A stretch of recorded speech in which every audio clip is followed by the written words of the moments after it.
com bastante alegria e satisfação que nós damos início aos nossos encontros, retomamos nossos encontros dos professores cristãos, né? E esse momento aqui de uma breve apresentação, de uma lembrança, né? Eu estava conversando aqui com o Gildásio. Nós lembramos aqui e oferecemos esse encontro à memória do nosso querido irmão, né, professor Renato, que não perdia os encontros dos professores cristãos, né? Era um assíduo companheiro aqui das nossas reuniões, né? E o Renato faleceu no ano passado, final do ano passado, e ele sempre estava presente aqui. Então a gente oferece aqui, pela memória, a lembrança do nosso querido irmão Renato, né? Antes de começar, eu queria perguntar se tem algum professor, algum funcionário que está vindo pela primeira vez. Walter, né? Walter, você podia se apresentar rapidinho? Só para a gente... Isso.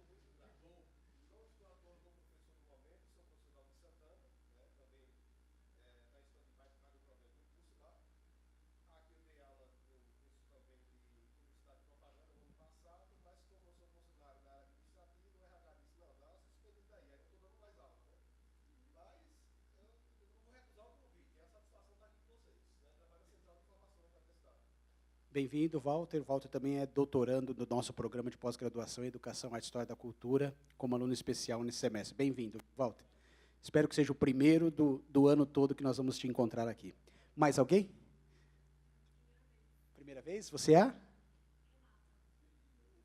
Bem-vinda, Renata. Tá? Serve também as mesmas palavras. Convite para que acompanhe os professores cristãos aí o tempo todo. Tá bom? Então, esse é a primeira reunião, né?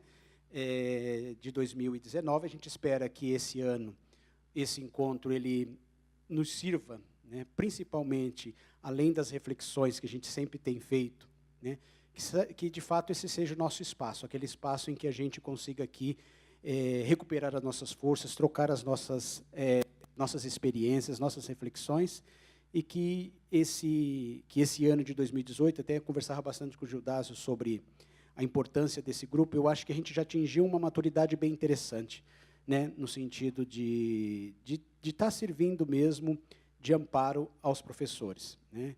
Isso aqui não é uma obrigação, é um convite aberto, né, não há nenhuma imposição institucional, e ele tem tido um grupo de professores que tem estado presente sempre aqui conosco. Então, isso para nós é muito bom. Então, a gente tem, nós vamos começar nosso primeiro encontro de 2019 com o nosso querido irmão Jorge Camargo, né, que vai fazer aí uns 3 cânticos para nós. Obrigado, Jorge. Boa tarde. Eu estava pensando no que tocar e, invariavelmente, eu sempre penso em canções antigas, mas não é saudosismo, não.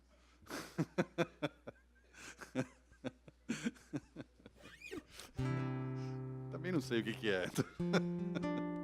Mas eu lembrei dessa canção, que é uma versão de uma canção norte-americana que fez parte do Jesus Movement, que foi aquele movimento no final da década de 60 que atingiu muitos hippies nos Estados Unidos, né, que se converteram à fé e aí começaram a influenciar com canções populares. E essa canção é uma delas, que diz assim: faz-me chegar aos teus rios, Senhor. Faz-me chegar aos teus rios, Senhor. Faz-me chegar aos teus rios, Senhor. Faz-me chegar, faz-me beber, faz-me beber, faz-me beber dos teus rios, Senhor. Faz-me beber dos teus rios, Senhor. Faz-me beber dos teus rios, Senhor.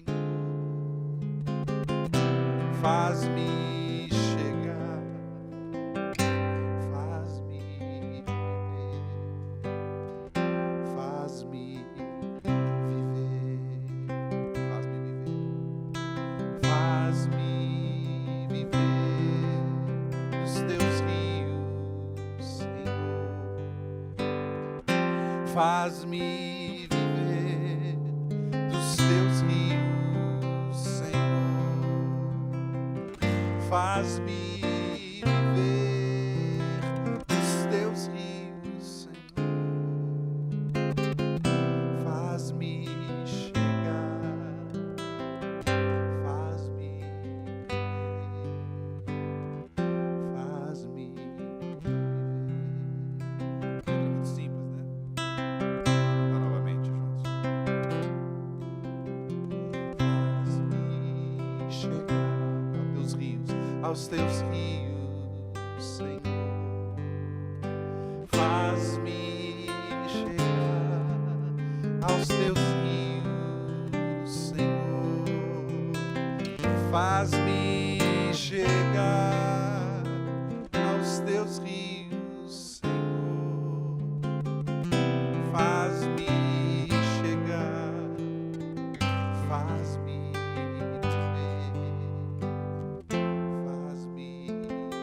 viver, faz-me chegar, beber do teu rio, Senhor. Faz-me beber, faz-me beber dos teus rios, Senhor. Faz-me beber dos teus rios, Senhor. Faz-me chegar, faz-me beber, faz-me viver,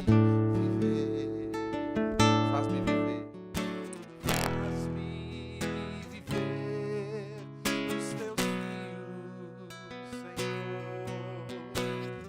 Faz-me viver dos teus rios, Senhor.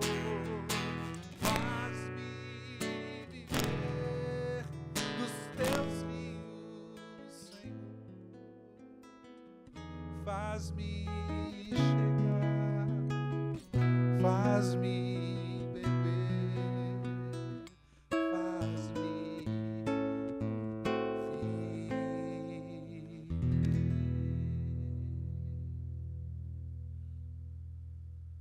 Uma outra canção antiga também, ainda sem saudosismo.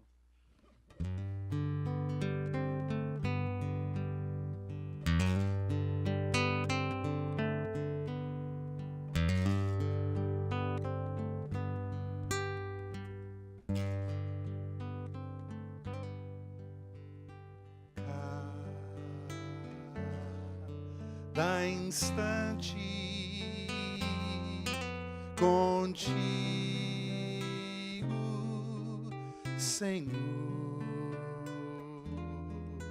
que passo a teus pés, eu sou mais feliz.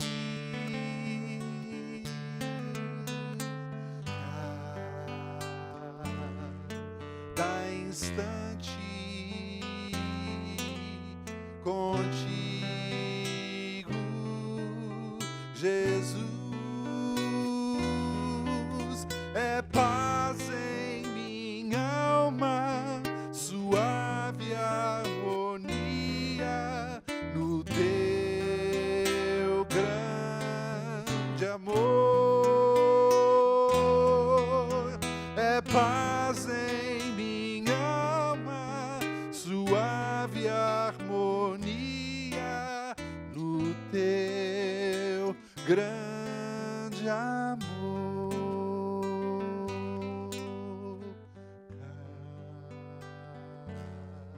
Cada instante contigo, Jesus, é paz em minha alma, suave harmonia no teu grande amor. É paz em minha alma, suave harmonia no teu grande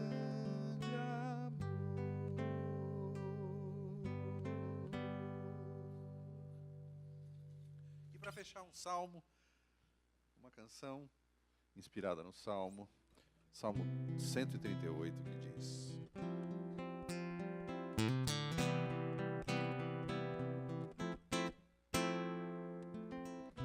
Rendei graças ao Senhor, porque Ele é bom. Rendei graças ao Senhor, porque Ele é bom. Porque a tua misericórdia dura para sempre. Rendei graças ao Senhor, porque a tua misericórdia dura para sempre. Rendei graças ao Senhor.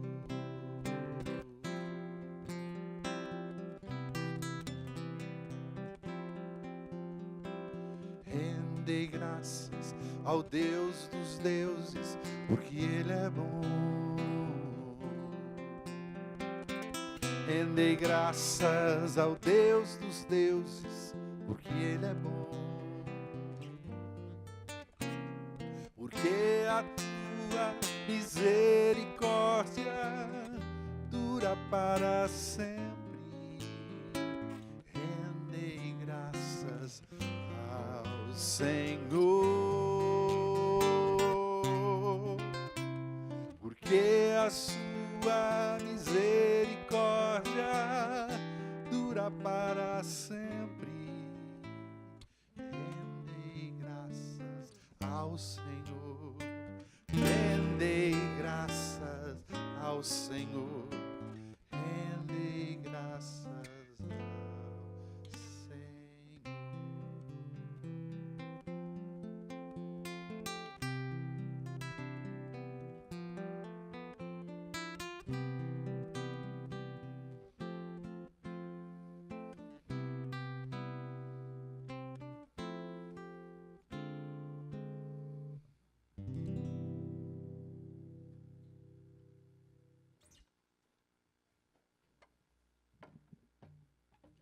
Agradecemos ao irmão Jorge Camargo. Acho que a melhor coisa que nós fizemos nos encontros de professores cristãos foi iniciar nossos encontros com um momento de louvor, né? Nos acalma, nos prepara o espírito para ouvir a mensagem de Deus e depois a nossa palestra. Então eu convido o nosso irmão Mário Sérgio, que nos vai levar em oração de intercessão. Vem aqui, Mário. E na sequência ouviremos o irmão Dr. Marco Túlio com um momento devocional. Antes de orar, eu pedi para o pastor Gildazo se a gente podia abrir para que vocês fizessem pedido. Que vocês façam um pedido. Eu quero só compartilhar um texto bem rápido, tá bom? Da palavra de Deus, que diz assim, o Salmo 56, o verso 8. Contastes os meus passos quando sofri perseguições. Recolhestes as minhas lágrimas no teu odre. Não estão elas escritas no teu livro? Por que isso? Porque Deus acompanha o nosso sofrimento. Por que é que eu estou falando isso? Eu vou explicar rápido para vocês. Há 25 anos, o meu pai morreu atropelado. Foi uma notícia horrorosa para nós. Do nada, ele morreu no sábado, na rua da nossa casa, onde era uma feira. E, infelizmente, aconteceu uma tragédia e ele foi atropelado. Depois de 15 anos da morte do meu pai, chegou uma notícia em casa. A minha mãe resolveu namorar. Confesso que foi um negócio difícil para mim. Chegar em casa, na cama lá dos meus pais, eu sempre chegava e deitava, né? Mas agora tinha um intruso. E aquilo foi me incomodando, me deixando muito triste, muito chateado, muito sem jeito, e era muito complicado. E ele é um camarada assim, pensa num camarada holandês, branco, olho azul. Quer dizer, não dá nem para falar, para passar para o meu pai, porque ficou muito desproporcional a cor, né? Não ia dar muito certo. Mas, sabe o que aconteceu? Infelizmente, semana passada, ele teve 3 AVCs seguidos. Eu não sei se agora ele está vivo, eu não sei se agora ele já partiu, eu sei que o clima lá em casa está difícil, né? E eu conversando com a minha mãe, falei, mãe do céu, o que acontece com a senhora? Né? Porque o pai morreu inesperadamente. E agora, esse seu namorado tem essa situação que está num quadro irreversível. Os médicos já chamaram e disseram, as 2 únicas opções, ele volta para casa em estado vegetativo ou ele vai ser recolhido. Então, o que é que eu quero pedir para vocês? Que vocês, no tempo de casa, num tempo de oração, orem por ele. Por que eu falo isso? Porque é difícil. Esses dias eu estava tão estranho na aula, que ao terminar a aula, veio uma aluna e me falou assim, todo mundo sabe aqui, professor, que eu não sou religiosa, mas eu vou rezar pelo senhor. Eu olhei assim e falei, nossa, deu para perceber que o Mário Sérgio não era o Mário Sérgio normal da dinâmica da aula, porque realmente abalou as estruturas. Eu tentei fazer aquilo que eu ouvi, aprendi e escrevi em um dos meus livros, que um senhor foi procurar alguém para conversar e estava deprimido, e ele foi recomendado assim, procura um psicólogo. Tem um psicólogo aqui que vai resolver o seu problema. Ele vai te dar orientações fantásticas e você vai resolver o seu problema. Tenho certeza disso. E ele foi. E o psicólogo disse assim, com poucas palavras para ele, olha, aqui é o seguinte, na cidade tem um circo. E tem um palhaço extraordinário. Ele vai fazer com que você se desestresse, com que você fique mais aliviado. E aquele paciente olhou para aquele psicólogo e falou assim, doutor, aquele palhaço sou eu. Ou seja, muitas vezes a gente está com o coração arrebentado, não é? Está com o coração pesado, mas a gente tem que procurar tocar para frente. Então, eu queria convidar vocês para esse momento de oração, tendo certeza de que Deus acompanha os nossos sofrimentos, não é? Não na loucura de perguntar, Senhor, onde o Senhor está? O Senhor está cuidando de nós, ainda que em tempos de sofrimento. Vamos fechar os olhos, né? E vamos pensar nisso. Antes, se você tiver algum pedido, se você quiser colocar também para a gente, né? Queria lembrar da professora Rosângela, que teve uma situação, não sei se vocês estão sabendo, né? A Rosângela do CEFT teve um problema ontem, e parece que é um problema de coração, ela está agora afastada por 3 dias. A Rosângela que foi lá na nossa sala ontem, né? O professor Lindbergh, que está com cirurgia nos olhos, eu não sei se tem mais alguém nesse estado, nessa situação, ou se você quer colocar alguém. O reitor também que foi acidentado. Professor Ivete, da FCI. Alguém mais? Então vamos falar com Deus? Vamos fechar os nossos olhos? Vamos falar com o nosso Pai. Bondoso Deus, Pai Santo, Pai querido, Senhor das nossas vidas, Senhor de tudo que temos e somos, nós, ó Deus, nos curvamos diante do Senhor, reconhecendo, Pai, a Tua grandeza, a Tua soberania, a atuação livre e poderosa sobre tudo e sobre todos. E é nesta certeza, Pai, que nós ousamos colocar diante do Senhor pessoas queridas nossas. Pessoas, ó Deus, que estão precisando da intervenção do Senhor, da ação do Senhor, do bálsamo do Senhor, ó Pai, para conforto e para consolo. Por isso, Deus, no nome santo de Jesus, nós pedimos que o Senhor, ó Pai, tome conta da saúde, derrame graça, bondade e misericórdia na vida do seu Antônio. Que o Senhor, ó Pai, intervenha na vida e na saúde, ó Pai, da Rosângela, professora nossa querida. Que o Senhor, ó Deus, abençoe o restabelecimento do professor Lidberg, Senhor, no nome santo de Jesus. Sê, ó Pai, com o nosso reitor, dando para ele, ó Deus, a saúde de volta, ó Pai, para que ele possa vir trabalhar conosco nas suas atividades cotidianas e normais. Colocamos também, Deus, a professora Ivete da FCI. Toma, Senhor, ela nas tuas mãos e abençoa, Deus, no nome santo de Jesus. Olha, Deus, para cada um de nós com bondade, com graça e com misericórdia, e ser propício a todos nós. Oramos assim, Senhor, no nome santo de Jesus, teu Filho amado, nosso Redentor. Amém. Vou passar a palavra para o nosso vice-reitor, doutor Marcos Túlio, que vai trazer para nós agora um momento de reflexão. Boa tarde a todos, com alegria, nós estamos aqui cumprindo essa missão importante, que o reverendo Gildas passou para mim, acho que 2h da tarde, mais ou menos.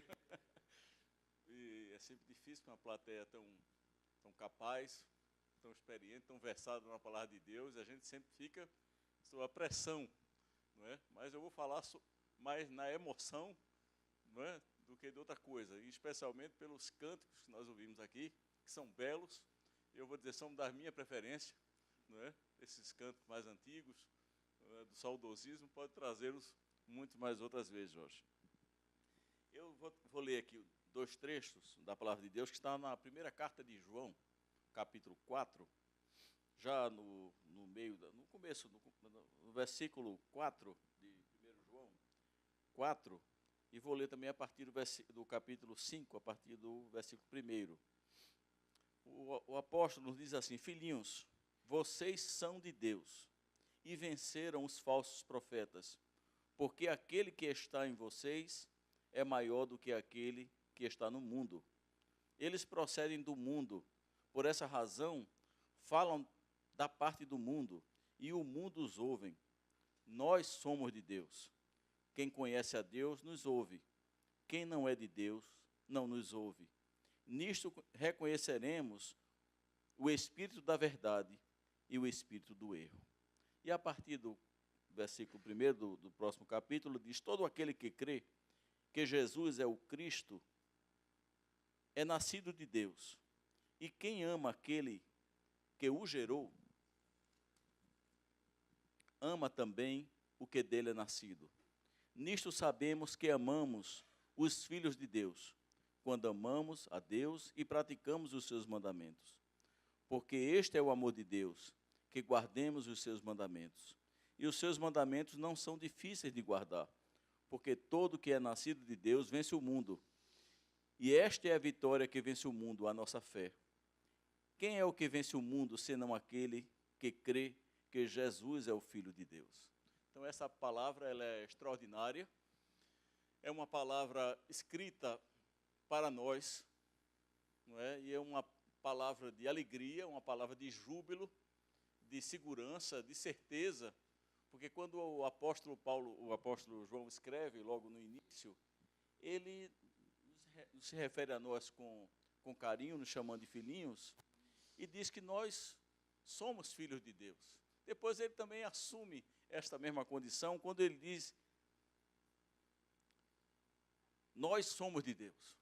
Quer dizer, há uma situação aqui de pertencimento, de mudança de status. Nós não somos do mundo, nós não somos perdidos. Nós somos de Deus. Isso é muito importante na nossa luta, na nossa caminhada.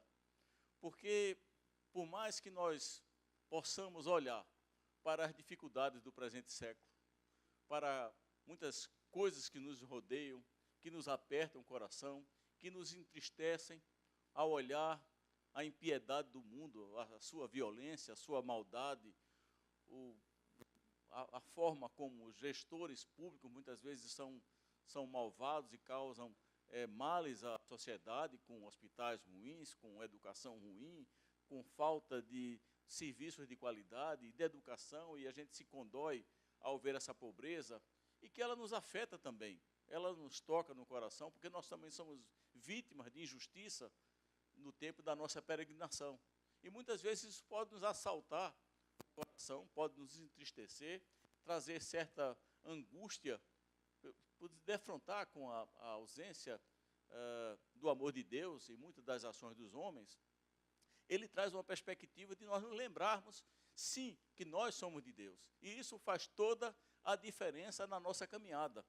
Ele não somente diz que nós somos filhos de Deus aqui, mas ele diz que nós somos vencedores. Nós vencemos o mundo a cada dia. E ele apresenta a perspectiva da vitória do mundo pela fé que ele próprio nos deu e colocou em nosso coração, na própria pessoa de Deus e na pessoa do Filho de Deus e na pessoa do Espírito Santo. Ele é quem se revelou a nós como um Deus criador, como um Deus soberano, mantenedor de todas as coisas, como um Deus que governa, como um Deus que julga, como um Deus que ama, como um Deus que abençoa, especialmente quando ele envia Jesus Cristo para salvar a cada um de nós e nos dá uma consciência diferente daqueles que não têm a Cristo. Nós temos a razão da nossa vida, nós temos sentido de propósito. E por isso que nós podemos nos reinventar muitas vezes. Nós podemos nos levantar em determinados momentos de tristeza, superar dificuldades, superar barreiras. São tantas perspectivas que a palavra de Deus nos traz, porque nós temos algo que é muito importante, que é chamada fé, e uma fé que é dom de Deus, que é colocada em nosso coração. Então isso é motivo de júbilo, porque essa fé é quem nos revela Jesus Cristo e o seu amor. São três questões que estão intimamente ligadas: a fé, a esperança e o amor, como Paulo coloca, que a gente não tem como dissociar, não é? E nós vencemos justamente as dificuldades e as batalhas do mundo, porque ele fala aqui em vencer o mundo e as suas concupiscências, o mundo e as suas maldades, o mundo e a sua sequidão, o mundo e a sua discórdia, tantas coisas que nos afetam. E é importante nós trabalharmos sobre isso, nessa breve reflexão que vou fazer aqui, porque nós vivemos no mundo, e o Senhor já disse que nós viveríamos e nós teríamos aflições. E talvez, ou com quase um talvez com certeza, muitas das aflições que nós vivemos, muitas vezes é por reconhecer as nossas próprias falhas, as nossas próprias impossibilidades de viver uma vida plena, quando nós pecamos, quando nós temos um sentimento faccioso, quando nós temos inveja, quando nós sentimos como um sentimento ruim no coração contra alguém que nós não deveríamos sentir. Porque o mundo age assim.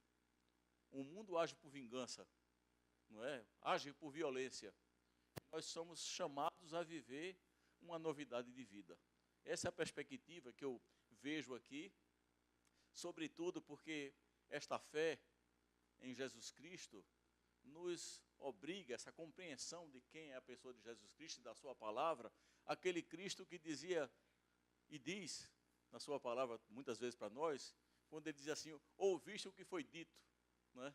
Eu, porém, vos digo. Ele começou a consertar uma série de coisas para o nosso próprio proveito. E é sobre essa perspectiva de crença e também de obediência que nós vamos mudando o nosso ser, transformando a nossa natureza, mortificando a natureza terrena, pecaminosa que nós temos aqui, para viver de uma maneira vitoriosa. E esse chamado é um chamado para que nós vivamos vida de paz, vida de alegria, vida abençoada e vida abençoadora. É uma vida que não maldiz o outro, é uma vida que não fala mal do outro, é uma vida que não fuxica, não testemunha equivocadamente, mas é uma vida que, pelo contrário, pratica aquele bem que muitas vezes chega à nossa mão para praticar. Porque a palavra de Deus diz também que quando fazer o bem não faz, está pecando, não é?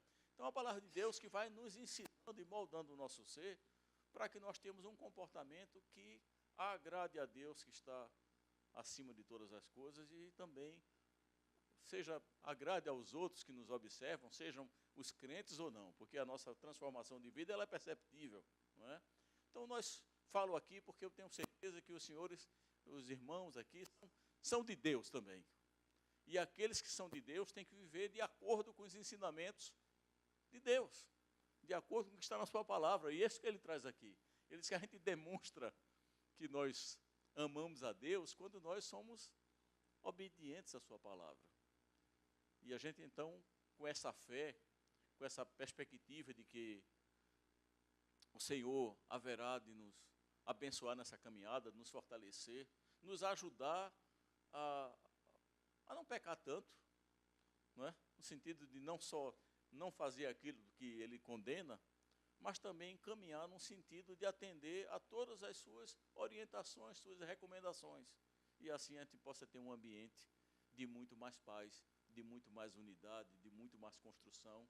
E eu desejo isso, encerrando aqui a minha palavra, porque o palestrante está aqui já aguardando, mas no sentido que nas nossas igrejas, nas nossas casas, no nosso condomínio, e aqui nessa universidade, nós vivamos verdadeiramente os ensinamentos que o Senhor Jesus Cristo colocou na sua palavra para que nós vivamos.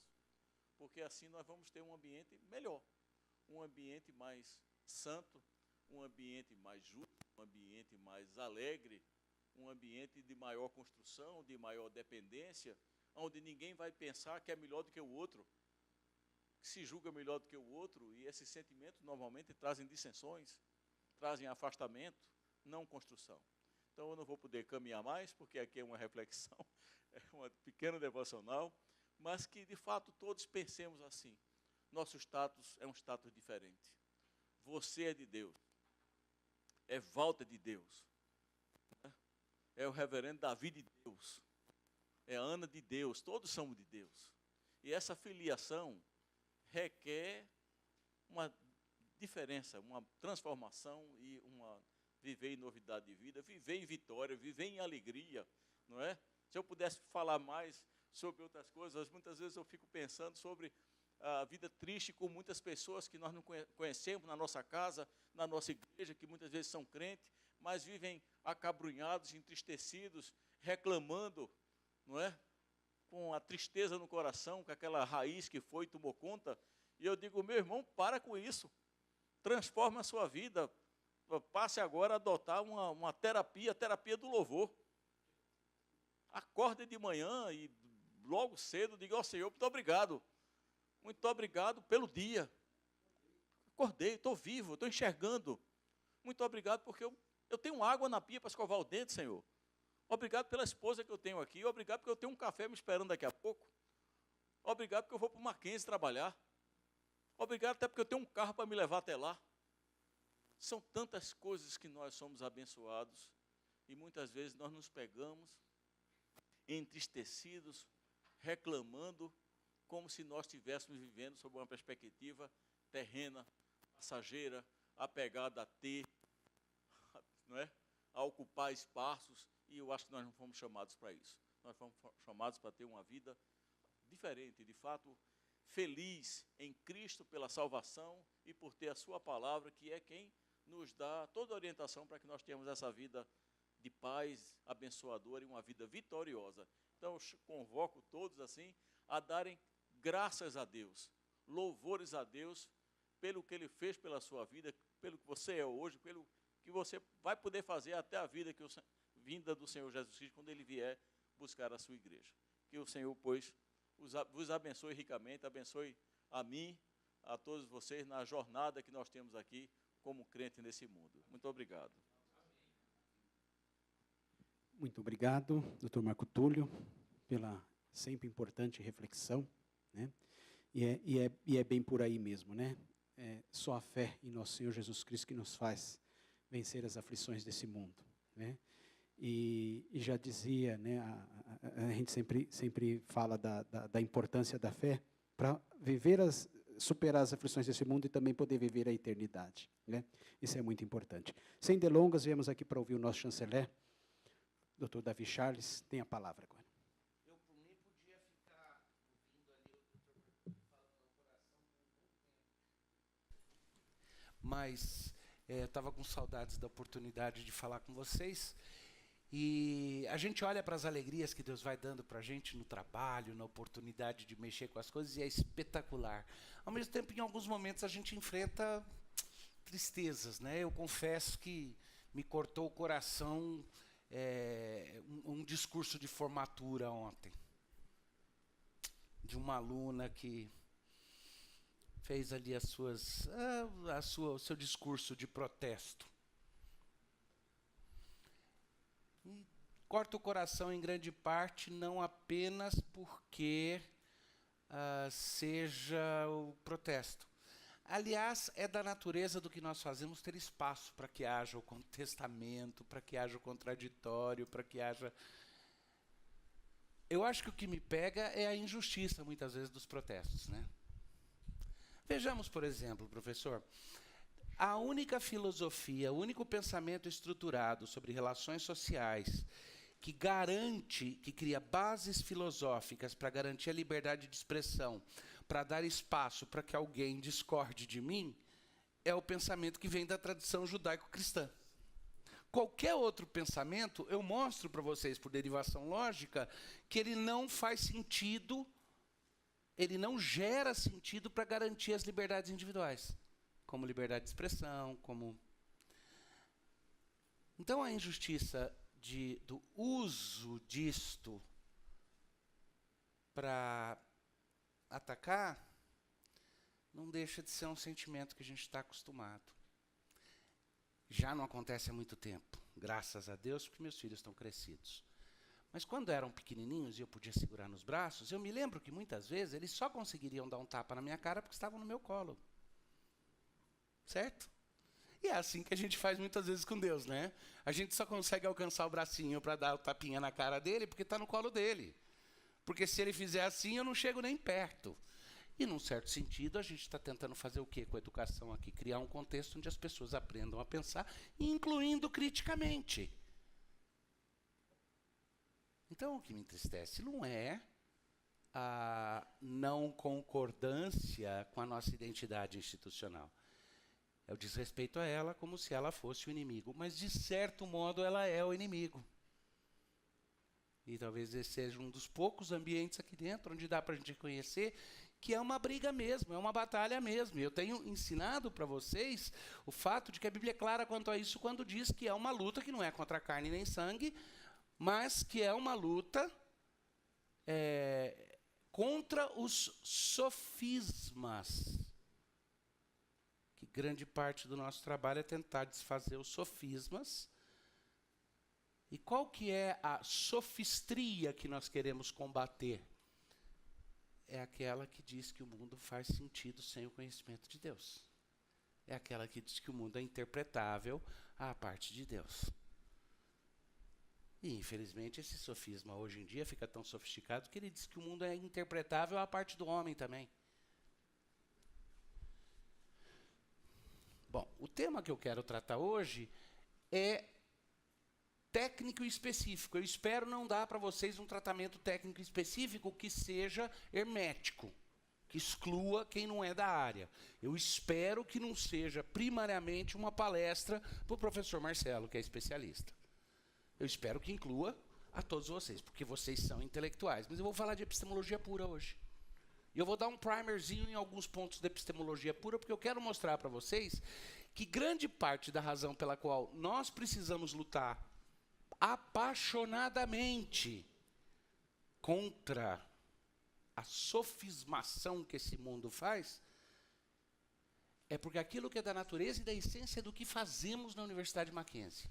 Ou seja, gestão, geração e transmissão de conhecimento. Depende de bases que só fazem sentido à luz do conceito de um Deus que existe e que falou. Sem isso, nós estamos brincando. Na melhor das hipóteses, fazendo jogos gadamerianos, do Hans Gadamer, jogos de palavras. E na pior das hipóteses, certo estava Merleau-Ponty, certo estava Lacan. Nós estamos tentando se desculpar com medo do fato de que, eventualmente, puf, o calor da frigideira fica forte demais e a vida esvanece. Eu não creio nisso. Eu creio que a vida tem muito para nos dar.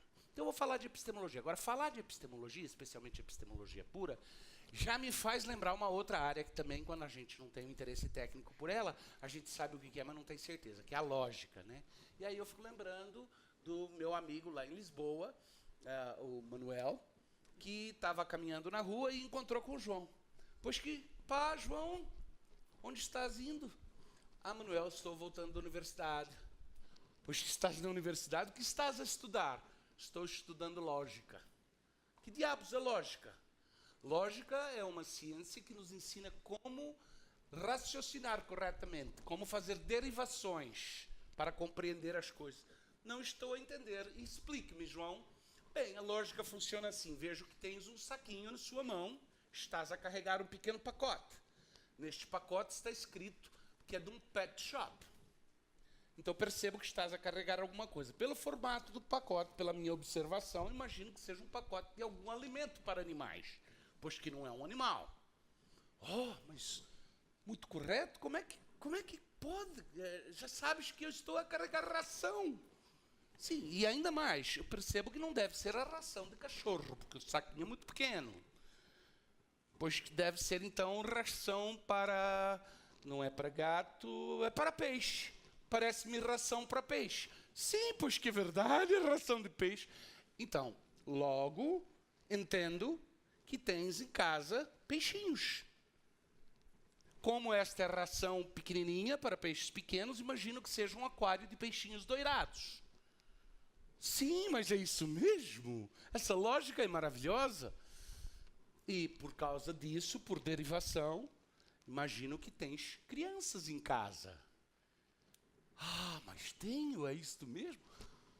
Desta arte, entendo que você, Manuel, meu amigo, que és heterossexual. Ah, mas brilhante, a lógica provou isso. É isso mesmo?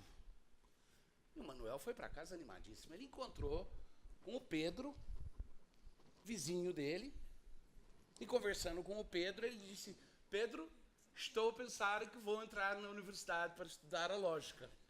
Lógica, que diabos é isso? A lógica é uma ciência que nos ensina a raciocinar corretamente por derivações. Mas como que funciona? Muito fácil, Pedro. Tens aquário em casa? Não. Então, não és heterossexual.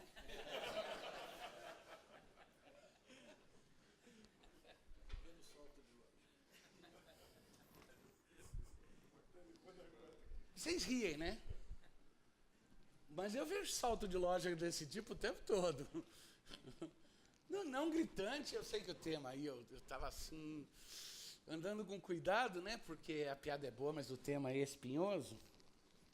Mas a gente faz esse tipo de salto, que a gente chama de jump to conclusion. Na psicologia você estuda isso daí como parte de um processo, vamos dizer assim, doentio, que às vezes as pessoas têm de fazer esses saltos de lógica. E ele é um problema sério. E a gente faz muito isso com a questão do conhecimento. Raramente as pessoas param para pensar quais são as bases para eu sustentar a possibilidade do saber que eu apresento para os outros. A gente raramente questiona como é que a gente sabe as coisas. Aliás, alguns dos discursos mais empolgantes de Platão são aqueles nos quais ele dá voz a Sócrates, como se Sócrates estivesse exatamente mostrando que a questão do conhecimento não é tão simples quanto parece, que ele tem problemas sérios ali no meio. Aliás, existem alguns dilemas centrais, alguns problemas, alguns paradoxos, como o paradoxo do Menon. Como é que eu posso descobrir uma coisa nova sem antes conhecê-la? Porque se não conheço nada a respeito dela, como é que eu conheceria, mesmo que estivesse frente a frente com ela? Esse paradoxo aí que a gente tenta resolver ainda hoje.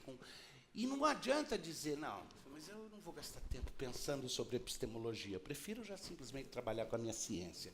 Porque se você não questiona, você pode estar elaborando em erro a vida inteira. Você pode estar achando que só porque alguém não tem aquário em casa é gay.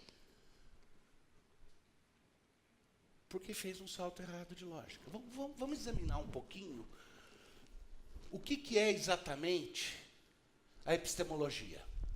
E aí eu quero mostrar para você como que ela relaciona com as divisões centrais da ciência nas quais está baseado todo o trabalho que nós fazemos aqui. E aí eu quero mostrar que ela tem uma natureza radical. E que grande parte da nossa batalha para desfazer os sofismas como cristãos vai acontecer no campo da epistemologia. Porque quem define a natureza do saber já em grande parte definiu o campo no qual a batalha vai acontecer.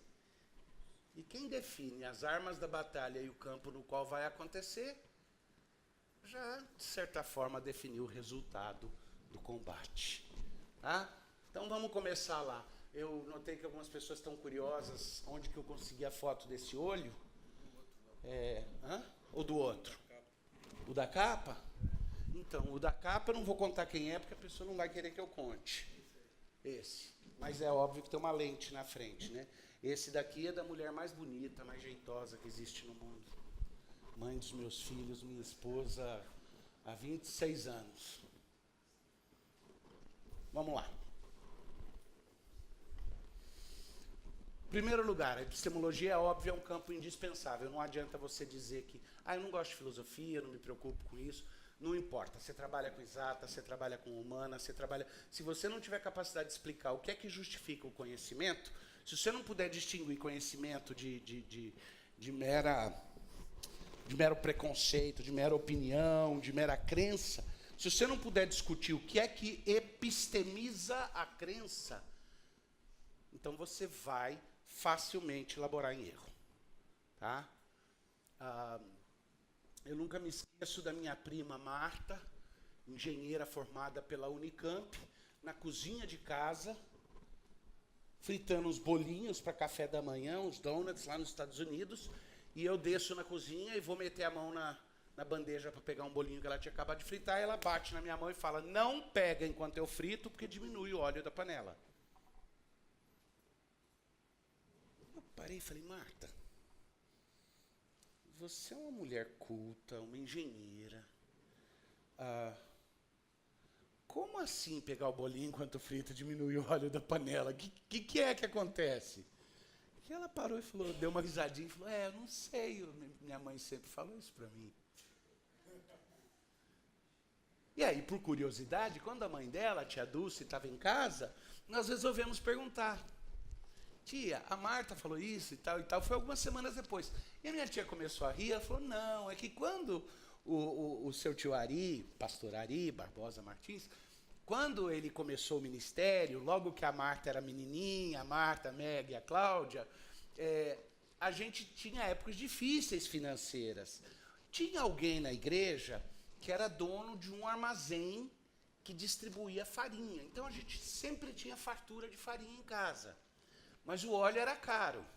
Então, muitas vezes, eu falava, não come, não pega, porque não vai ter óleo para fritar para os outros. Vai acabar. Farinha tinha, mas o óleo, se acabasse, não tinha mais para fazer o bolinho. Então, o raciocínio era simples. Não come os bolinhos que os outros vão ficar sem, porque não tem mais óleo para fritar. Na cabeça da dona Marta, o que aconteceu? Se puxar o bolinho enquanto estiver fritando, o óleo diminui da panela. Esse tipo de salto a gente faz o tempo inteiro. E faz mesmo. E algumas vezes ele é inofensivo. Mas outras vezes ele muda a forma como nós enfrentamos a vida. E seguimos sofismas. E isso é verdade para quem crê. Isso é verdade para quem não crê também, se for verdade. Porque se for verdade, se aplica a todo mundo. Então, não acredito, vai começar de novo aquela história de ficar perdendo, né? Vamos ver. 83. Voltou. Então, em primeiro lugar, é uma coisa indispensável para toda... Mas é ignorado. E o interessante é que toda reflexão articulada traz em si implícita uma teoria do saber. É só uma questão que a gente não trabalha e não articula isso daí. O Francis Schaeffer oferece uma definição que é a que eu mais aprecio. Tem um monte de definição técnica sobre o que é epistemologia e tudo, mas o Schaeffer diz assim, epistemologia é a teoria de como sabemos ou como podemos assegurar que o que pensamos saber a respeito do mundo é correto. Então, ele é um campo teórico, ele é um campo que tem a ver com verdade e com a tentativa de acerto. Algumas características essenciais. Mas vamos ver os contornos, porque eu falei que ia dar um primer para vocês. A epistemologia se relaciona com os outros dois grandes campos da filosofia de uma forma muito interessante. Ela tem uma relação com aquilo que a gente chama de metafísica ou ontologia mais específica, é a teoria do ser, a teoria da existência das coisas, né? Ela pressupõe, a epistemologia pressupõe a ontologia, por quê? Porque a epistemologia quer me ensinar como ter contato com aquilo que de fato é. Se eu falar de alguma coisa que de fato é, eu já estou discutindo metafísica. E já estou falando sobre existência ou não existência, já estou, de certa forma, entrando na ontologia. E a ontologia pressupõe a epistemologia. Você não pode falar em conhecer o ser sem pressupor que o conhecimento seja possível. Senão você tem que cair num ceticismo místico, radical, que diz que o ser não pode ser conhecido. Tá? Então vamos virar agnóstico e dizer que todo caminho é pelo conhecimento, que a salvação é pelo conhecimento, mas que no final o que se encontra é o abismo, o que não pode ser conhecido. O fim de tudo, o fim do conhecimento é sua própria destruição. Tá? Não é o caso. Mas ela se relaciona com teoria de valores, aquilo que a gente chama de ética, eu gosto de expandir, vocês já me ouviram falar em palestra, e colocar ética, estética, tudo dentro de um grande campo chamado teoria de valores. Ela se relaciona com a teoria de valores, com as teorias de valores. Por quê? Porque ética e valores pressupõem epistemologia. Você não pode falar de certo e errado se você não acreditar que é possível saber o que é certo e saber o que é errado. Se não houver a possibilidade de distinção, a discussão já morreu de começo, não vale a pena. E a epistemologia pressupõe o ético, isso é ignorado por todo mundo. Mas todos vocês que estão aqui no Mackenzie, chances são 95% de chances. Talvez até alguém tente negar, mas quase todos vocês são habituês da deontologia. Quase todos vocês acreditam que vocês têm responsabilidades epistêmicas para com a verdade. Todos vocês acreditam que é imoral recusar a verdade e escolher a mentira. Senão vocês não seriam acadêmicos, vocês não seriam pesquisadores, porque é pressuposto para alguém querer ensinar, acreditar que eu devo escolher a verdade e rejeitar a mentira. Senão, não faz sentido essa profissão, essa vida, nós vamos virar sofismadores profissionais. E a ideia de um professor é uma antípode de um sofismador. Então, todos nós temos isso daí, que é o compromisso deontológico. Então, a epistemologia pressupõe o ético. A relação é uma tríade, na verdade. Isso que eu estou falando não é novidade. Está em Platão, está até em alguns pré-socráticos, o fato de que eles acreditavam que, assim como o território dos gauleses era dividido em 3 partes, era tripartite, tá? Da mesma forma, a filosofia e a ciência eram tripartites. Tá? Você vai encontrar um atrás do outro dizendo que são 3 áreas para se refletir. Aquela que diz respeito à natureza das coisas, aquela que diz respeito ao conhecimento das coisas e aquela que diz respeito a como se comportar. Ou seja, aquela que diz respeito à vida, à existência, à própria vida, aquela que diz respeito à verdade e aquela que diz respeito ao caminho que eu devo andar, né? Então não deveria ser surpresa para vocês que quando os discípulos chegaram para Jesus e disseram: Jesus falou: eu vou e vou preparar um lugar para vocês. E ele chegou e disse: Jesus, então nos ensina o caminho. E Jesus respondeu o quê? Alguém lembra? Eu sou. E ele disse: eu sou o quê? Ele está falando dos 3 campos da filosofia. Eu sou o caminho, eu sou a regra de comportamento, eu sou como você deve andar. Eu sou a própria verdade, aquilo que você precisa saber, aquilo que você procura conhecer. E eu sou a vida, eu sou a própria essência da vida. Eu sou o caminho, a verdade e a vida. Ele respondeu uma pergunta, comezinha deles: me ensina então como é que eu faço para chegar lá no céu. Ele disse: vocês não entenderam ainda. Vocês estão perguntando aqui para a verdade o que é a verdade, para o caminho o que é o caminho, para a vida o que é a vida. Eu sou a essência do caminho, a verdade e a vida. O que para mim tem um impacto, não dá tempo para desenvolver, mas vocês são todos intelectuais de primeiro naipe, senão não estariam aqui no Mackenzie. Olha só, para começo de conversa, isso significa que a busca da verdade, que a verdade em si, não é um conceito, é uma pessoa. Que a verdade é pessoal. Aí você fala: que grande diferença, isso daí deve ser algum sofisma de filósofo ficar discutindo. Não, não é. Por exemplo, nós somos fãzíssimos do Santo Agostinho, não é? Mas o Santo Agostinho, num dos diálogos dele, no qual o neoplatonismo dele ainda é muito óbvio, ele vira e fala assim: é óbvio, ele quer provar a existência de Deus. E ele fala: Deus existe e eu posso provar isso pela eternidade da alma.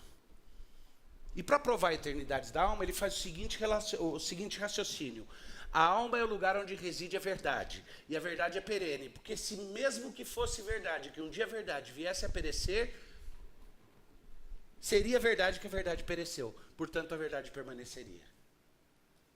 Bacana o raciocínio lógico dele, né? Só que ele transformou a verdade num silogismo. A verdade é meramente formal.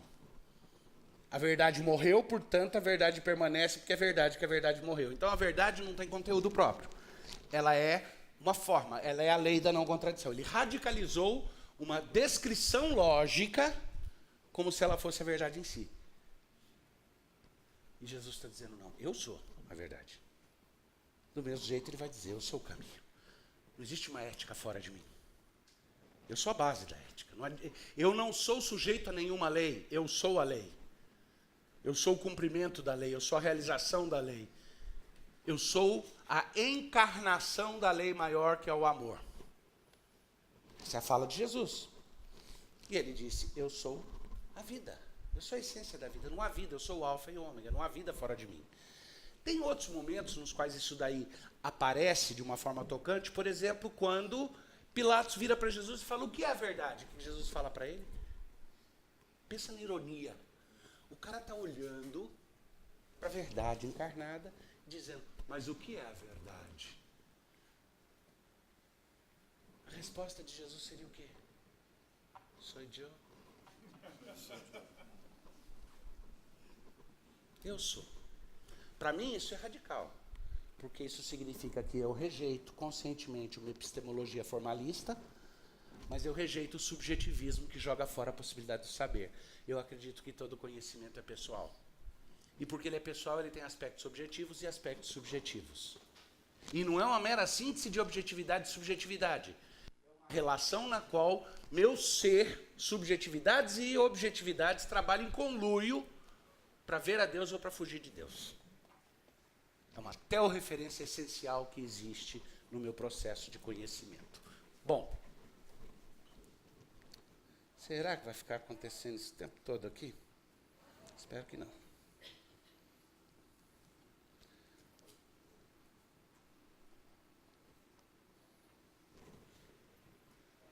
Eu acho que eu vou ter que ficar mexendo direto, né, para não acontecer.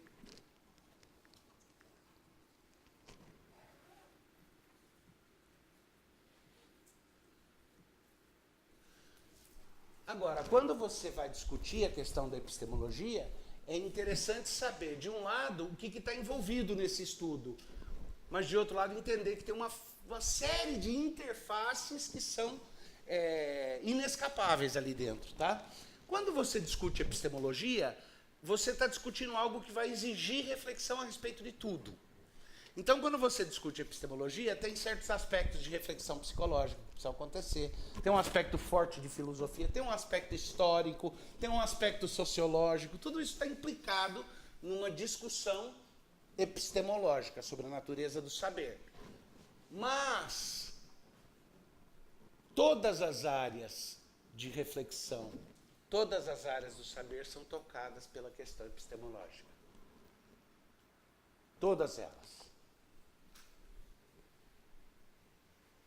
E você vai achar, vocês como acadêmicos sabem, você vai achar os maiores teóricos dos nossos respectivos campos de estudo gastando bastante tempo discutindo epistemologia. Quem aqui é da área de exatas? Por que a gente vai pegar o Kurt Gödel escrevendo livros e livros de matemática que não tem uma conta só? O que o Gödel está querendo mostrar? Vocês lembram? O teorema de Gödel, quase todos vocês aqui já ouviram falar a respeito. É aquele teorema que mostra que todo sistema matemático tem uma limitação intrínseca nele mesmo e a chave do seu próprio desfazer, porque ele não pode ser absolutizado. Se levar até certo ponto, ele se decompõe. Por que o Gödel vai gastar esse tempo todo fazendo isso? Não era para só trabalhar com matemática aplicada? Quando eu me apaixonei pela mãe daqueles meninos, eu me lembro muito bem o susto que eu levei da primeira vez quando eu falei, você está fazendo matemática aqui na UNB, que bacana. Você é muito inteligente ou você está fazendo matemática só para provar que não é boba por ser bonita? Achei que era uma cantada daquelas, né? Você é muito inteligente ou você faz matemática para provar que a sua beleza não te faz boba? Né?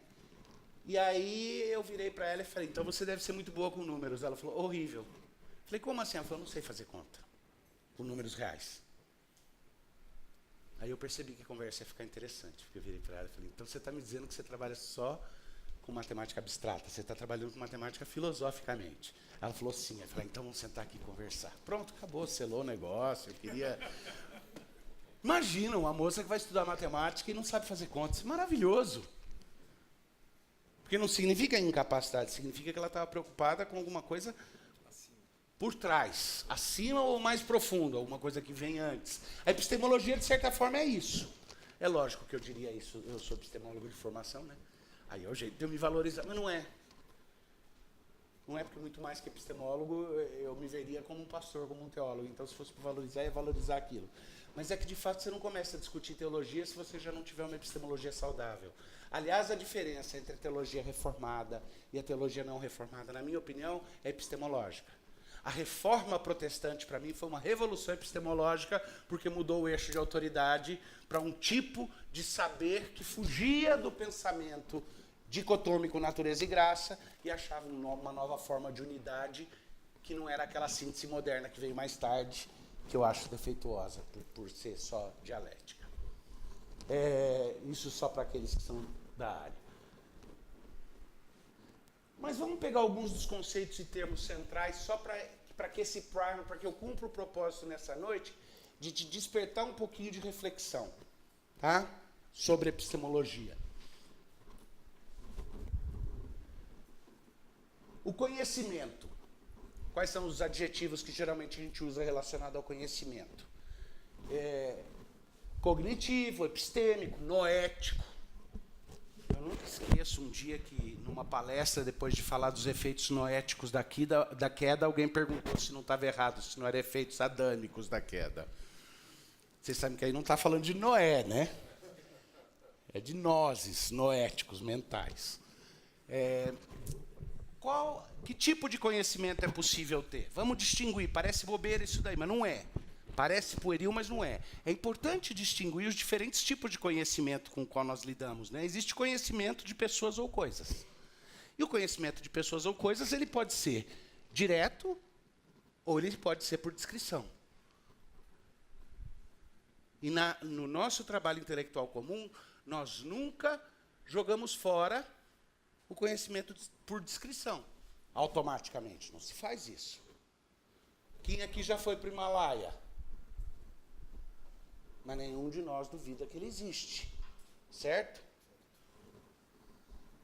Eu sei que deve ter algum terraplanista aqui no meio, brincadeira. Se tiver algum terraplanista, me fala, que a gente ajeita um jeito de você...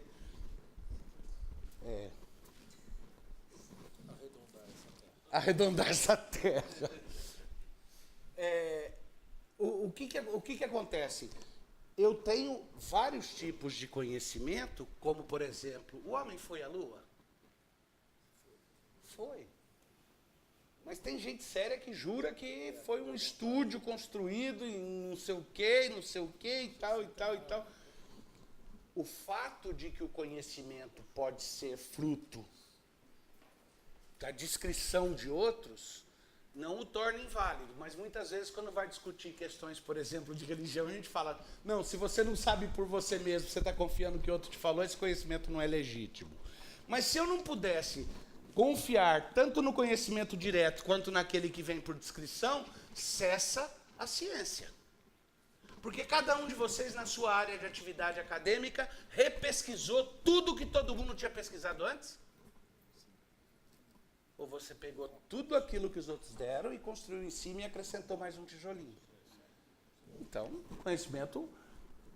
Mas ele também precisa ser distinguido no sentido de que, para nós, se nós cremos em Deus, se nós cremos na palavra dele, não dá para fugir do pressuposto de que o conhecimento dele seja a base para todos os outros conhecimentos. Aí você está pensando que eu já estou dando salto e falar, conhecer a Deus é o único jeito de conhecer o resto. Não. Eu estou falando que o conhecimento que Deus tem das coisas é a única base filosófica, epistemológica que alguém poderia pressupor para justificar o conhecimento que eu tenho. Por quê? Por causa do problema do Menon. Alguém lembra qual que é o problema do Menon, aquele diálogo no qual Sócrates vai mostrar para um menino escravo que o processo de adquirir conhecimento, de descoberta, não é um processo no qual você aprende algo novo, mas um processo no que você lembra o que você já sabia? Se vocês não leram o Menon, leiam. Tem alguns diálogos de Platão que não dá para deixar de ler. Não importa a sua área acadêmica, o Menon é um deles. Por quê? Porque no Menon, Sócrates chega para um menino escravo e vai mostrar para esse menino que, conduzido direito, esse próprio menino já sabe conceitos básicos de geometria e que, fazendo as perguntas certas, ele tira esse conhecimento do menino num ato de rememoração ou remanescência. Tá? O que acontece? O problema do Menon é assim, é muito simples. Se eu pedisse para alguém, vai lá e busca o Pafúncio lá fora para mim e traz aqui, ou busca Pafúncio, nem O nem A, busca Pafúncio lá fora e traz aqui, sem perguntar para ninguém quem ou o que é Pafúncio. É impossível. Porque se você aparecer trazendo Pafúncio pela mão, então você já sabia quem era Pafúncio. Ou alguém te disse ou você já sabia quem era. Por quê? Porque se você não tiver ideia nenhuma do que ou de quem é Pafúncio, você pode estar olhando de cara para ele e você não vai saber reconhecer. Por quê? Porque a descoberta requer que eu reconheça o objeto descoberto. Me fala se não tem um paradoxo nisso. A descoberta demanda o reconhecimento. Interessante, né? Então, Platão, ou Sócrates, Platão falando pela voz de Sócrates, diz assim, todo conhecimento, na verdade, é um reconhecimento. Porque, senão, se uma pessoa não tiver ideia nenhuma, ela nunca vai saber se esbarrou naquilo ou não. E aí realmente tinha esse dilema, como resolver isso? Se o conhecimento é meramente humano, alguma mente tem que ter elaborado aquele conhecimento para que eu o conheça. Eu preciso de uma base. Eu preciso de um conhecimento analítico para que seja possível um conhecimento subsidiário descritivo.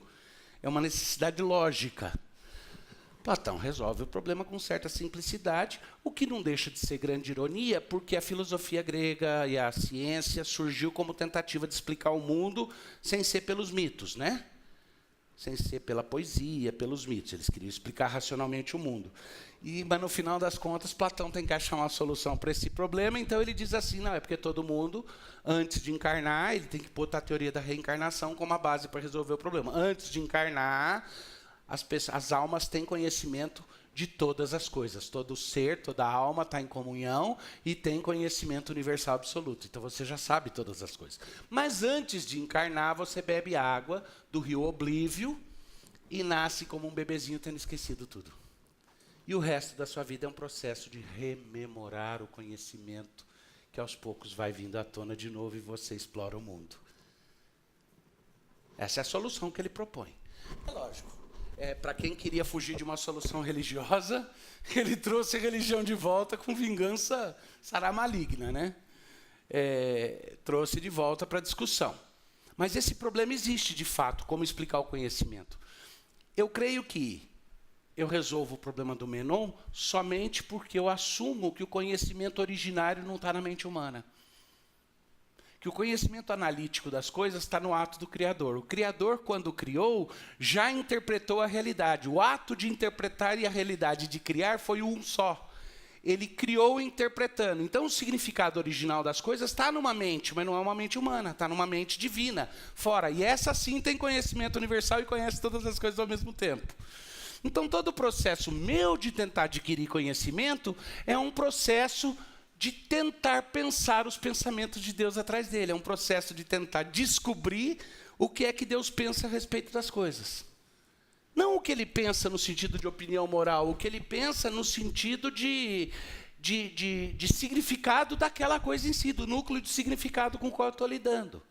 Então, você resolve o problema do paradoxo da descoberta, do paradoxo do conhecimento, tirando o eixo do ser humano e dizendo, existe um conhecimento originário, e todo conhecimento humano passa a ser derivativo. A garantia de objetividade é o fato de que fora de mim existe um conhecimento original. O respeito à subjetividade está no fato de que todo conhecimento humano é derivativo, portanto analógico, e não univocal.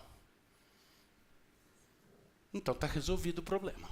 Eu não preciso saber todas as coisas para interpretar cada uma delas, porque alguém que sabe todas as coisas é o mesmo autor de um mundo, e ele criou esse mundo com a característica que esse mundo se mostra para mim.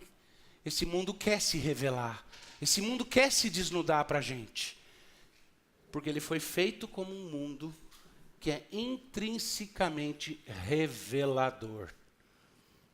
Em última instância, porque ele revela características do próprio autor. É aí que eu digo que o conhecimento de Deus é a base para todos os outros. Mas tem um outro tipo de conhecimento aqui que vai aparecer, é importante distinguir ele, porque a gente fala, eu sei ou eu conheço, não é só pessoas ou coisas, é habilidades, e o conhecimento de habilidades é de natureza distinta do conhecimento de coisas ou pessoas. É o que a gente chamaria de know-how. E os processos do conhecimento de know-how são distintos do processo de conhecimento ostensivo ou descritivo. Tá? Isso é importante saber. E é lógico o conhecimento que a gente acaba mexendo mais, que é o conhecimento das coisas, o conhecimento dos fatos, estado das coisas ou proposições. O primeiro conhecimento lá tem um objeto, material ou pessoal, mas ele tem um objeto fora de si. O segundo tipo de conhecimento, ele tem um aspecto no qual ele não é um conhecimento de uma coisa fora de si, mas o conhecimento de um jeito de fazer. Mas o terceiro conhecimento é um conhecimento do mundo da mente. É um conhecimento que acontece totalmente interno. Ele pode até ter objetos externos que me levaram a entendê-lo.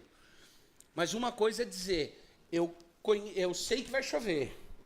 A outra é dizer, eu conheço o padrão meteorológico dessa região. Eu conheço o estado das coisas. Ou eu conheço uma lei, uma proposição da natureza. Quando meu irmão, hoje pastor e tudo, pastor Daniel, quando ele era menininho, a gente estava no carro indo numa estrada de terra, e meus pais olhando pela janela do carro, viram lá adiante, meu pai virou para mim e falou assim, Davi, tá vendo lá na frente? Falei, tô pai, vai chover, né? Ele falou, vai chover, tem nuvem escura. Eu era menino, vai chover. Aí meu irmãozinho, com 3 aninhos de idade, falou, não vai não, tá chovendo não, tá seco.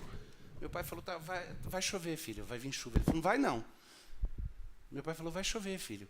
Ele abriu a janela, botou a mãozinha para fora, falou, não vai não. Meu pai falou, vai, filho. Ele falou, lá a gente vê. Lá a gente vê. Com toda a arrogância com a qual nós muitas vezes olhamos para o mundo.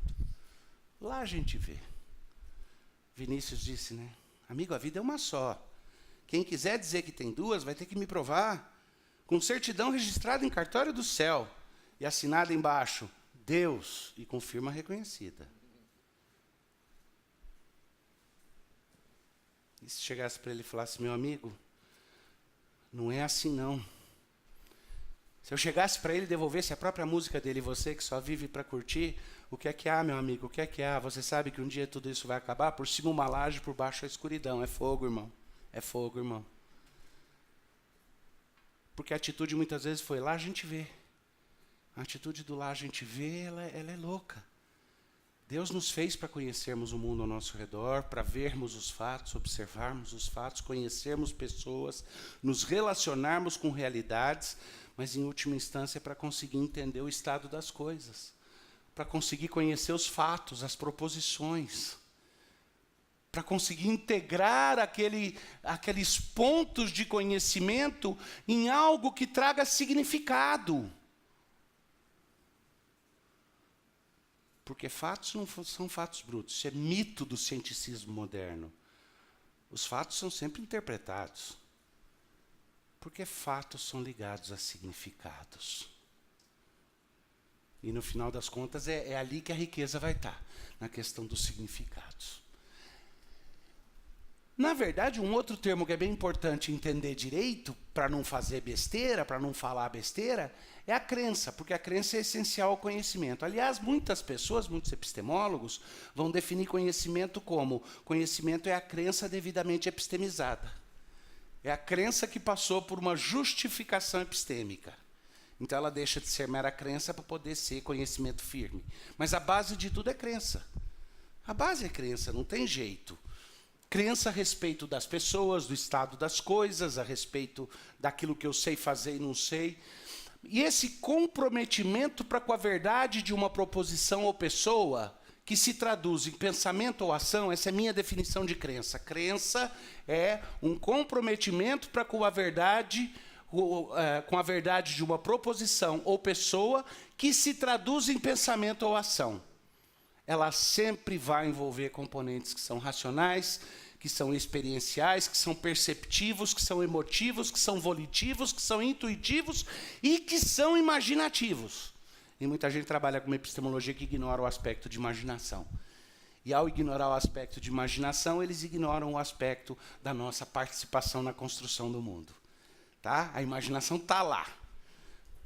Bakhtin não está completamente errado, está muito errado para mim, mas não completamente. E o Chomsky tem uma contribuição interessante quando ele diz que, de fato, nosso cérebro está preparado para a linguagem, mas não é só isso. Existe um aspecto de imaginação onde a gente, de fato, adiciona um algo novo.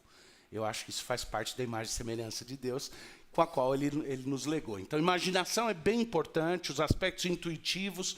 Note que a gente tende a reduzir, quando vai falar de epistemologia, a gente tende a fazer uma gradação de valor. Por isso que eu coloquei eles nessa sequência. A gente tende a pensar que as crenças racionais são as de maior valor. As segundas são as que são fruto da experiência. Então a gente cai no quê? A gente cai no fundacionalismo, que diz que uma crença lógica ou uma crença que seja fruto de uma percepção imediata tem valor maior do que as outras. Ainda dá algum valor para o perceptivo e alguns até reconhecem o emotivo. Mas a gente ignora o quanto os fatores de vontade, os volitivos, os intuitivos e os de imaginação, o quanto esses fatores fazem parte dos processos epistêmicos. O quanto nosso conhecimento é influenciado por esses fatores. Quer saber por que eu acho? Aí é uma discussão teórica, é algo, vamos dizer assim, algo lá da minha área de estudar, mas vocês todos têm algo a dizer a respeito disso. Eu acho, posso estar errado, tá? Devo dizer isso como o Caetano, que depois vira e fala, ou não, né? Posso estar enganado. Mas eu acho que uma das razões pelas quais a gente ignora esses fatores é o fato de que esses são exatamente os fatores que, se levados em conta em relação aos outros, ameaçam o cienticismo com o qual a gente gosta de se proteger. Calvino tem uma frase sobre isso que eu acho espetacular. Ele diz assim: que grande tristeza que o homem, recebendo de Deus a capacidade de conhecer a natureza e ver as maravilhosas dádivas que Deus ofereceu, olhando para a natureza, ao invés de se voltar ao Criador em ação de graças, ele pega a natureza e a usa como capa para esconder-se de Deus. Bacana isso, né? Capa para esconder-se. Ou seja, o naturalismo como uma defesa epistemológica para tentar fugir das implicações de acreditar e reconhecer que Deus existe. E eu acho que a dinâmica é essa. A dinâmica, no final das contas, é que eu quero reduzir crença. Eu digo assim, existe um nível de crença que é religião. Mas quando você está falando de crença no ponto de vista técnico, epistemológico, esses fatores têm que ser reduzidos. Mas, às vezes, são exatamente esses fatores que desmontam um pouco a arrogância daqueles que se levantam contra o conhecimento de Deus. E verdade? Raras vezes a gente para pensar exatamente a verdade, definir, fazer uma taxonomia, organizar, estruturar o conceito de verdade. Verdade, qual é o objeto? O objeto do saber é a verdade. Qual é o tipo de verdade que se fala? Vamos lá. Você pode ter a verdade sobre os fatos. Fatos podem ser verdadeiros ou não, certo? Os fatos referem-se ao estado das coisas e não às coisas em si. Os fatos são sempre expressos por cláusulas e não por substantivos. Tá? Vamos lá. O fato de que nós somos pessoas inclui objetos, predicados e relações. Você não pode expressar fatos por substantivos. Quer dizer, pode, né? O Oswaldo Montenegro conta uma história de que ele encontrava com o Raul Seixas na praia por 4, 5 anos, eles se cruzavam o tempo todo, nunca viraram amigos, nunca, quer dizer, viraram grandes amigos, mas nunca tiveram uma conversa. O Oswaldo Montenegro disse que ele chegava assim na barraquinha ali, pedia uma caipirinha, e chegava lá, estava o Raul também pedindo uma, ele virava e falava, Raul! Raul falava, Oswaldo, beleza! E era isso o papo, todo dia, cruzava e era essa a conversa, eles eram amigos com essa comunicação. Tá? Quando se fala de fatos, eles são expressos por cláusulas completas. Tá? Então, eu acho, às vezes, muito gozado como pessoas são ingênuas epistemologicamente, porque discutindo ciências, eles jogam 3 ou 4 substantivos ou ideias e falam, eu estou usando os fatos para provar a minha realidade aqui. Não, fatos não. Articula esses fatos, então, em proposições lógicas e vão fazer o teste dessas proposições e ver se essas proposições são sustentáveis. E aí a gente descobre que dizer que quem não tem aquário é gay não é sustentável, logicamente, se transformado numa proposição. Como que é? Aquela música que dizia... suas verdades não correspondem aos fatos, né? Bom, além disso, as declarações de fato normalmente, aí tem em lógica sintética, coisa assim, algumas exceções, mas normalmente elas sempre incluem sentenças indicativas e ela expressa proposições. Uma proposição é um complexo de significado que afirma ou declara. Tá? Geralmente é isso. E quando a gente fala dos fatos, a gente sempre precisa entender algumas distinções essenciais que vão mudar o rumo da nossa conversa. Existem verdades necessárias e verdades contingentes. Tá? O exemplo ali é muito claro. Uma verdade necessária. Preto é cor. Existe algum mundo no qual seja possível usar o termo, a expressão denotativa preto, sem ser para cor? Sem piadinha racista aqui. Mas ele é da natureza de cor. Meu exemplo pode ser falho, mas eu acho que esse não está falho, não. Agora, cachorro é animal? Também. Agora, cachorro é preto? É contingente. Pode ser preto, pode não ser. Tá? Então, a diferença de verdades necessárias e verdades contingentes é porque a gente faz uma confusão o tempo inteiro, a gente tem que combater sofisma, não tem? Pode parecer que eu estou sendo muito abstrato aqui, mas a Bíblia não fala de combater os sofismas que se levantam contra a altivez de Deus, não estamos numa universidade? Muita gente vai vir com sofismas para você, que o melhor jeito de desfazer eles é perceber que eles estão misturando fatos que são verdades contingentes com fatos que são verdades necessárias. E transpondo um para o outro. E às vezes tudo que você precisa fazer é a pergunta certa para mostrar que o que a pessoa está falando não é o caso. Não é necessário isso. Tá? Verdades analíticas e sintéticas. O que é uma verdade analítica? Alguém lê para mim aí que a voz está indo. O que é uma verdade analítica? É quando o predicado é parte do significado do sujeito. A Bíblia tem um exemplo aí. A Bíblia tem 66 livros. A Bíblia é verdadeira e proposição. Então, isso daí é uma verdade analítica. Agora, o que é uma verdade sintética? O predicado não é parte do significado do sujeito. A Bíblia está na mesa. The book is on the table. Então, aí você está fazendo... essa verdade... se você mistura verdades sintéticas com verdades analíticas, ou declarações de verdades analíticas com sintéticas, você vai criar sofismas que não vão dar certo no final, mas que vão ser convenientes para escapar de algumas das conclusões lógicas de se olhar honestamente para o conhecimento.